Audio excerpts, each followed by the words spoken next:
আমরা এখন আছি দোহার উপজেলার নারিশা ইউনিয়নের সবুজ শিমুলিয়া এলাকায়। আপনারা দেখতে পাচ্ছেন সবুজ শিমুলিয়ার এই সড়কটির করুণ দশা।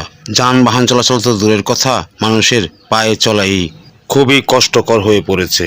নেতা আসে নেতা যায়, বদলায় তাদের ভাগ্য, কিন্তু বদলায়নি এই সড়কটির সেই পুরাতন চিত্র। দোহার উপজেলার সবুজ শিমুলিয়ার এই সড়কটি একটু বৃষ্টি হলেই খালে পরিণত হয়।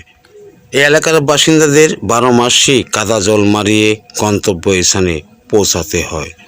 কবে যে তাদের ভোগান্তি শেষ হবে সেই আশাতেই বুক বেঁধে আসে এই স্থানীয় বাসিন্দারা।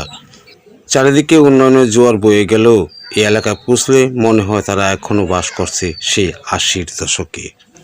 দিনের পর দিন, মাসের পর মাস, বছরের পর বছর চেয়ারম্যান মেম্বারের কাছে ধর্ণা দিয়েও তাদের ভাগ্য পরিবর্তন করতে পারেনি, একটু উন্নয়নের ছোঁয়া লাগাতে পারেনি তাদের এলাকাতে।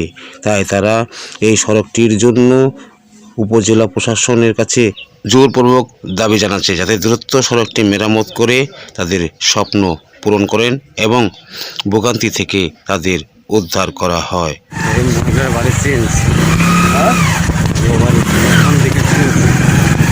দেখুন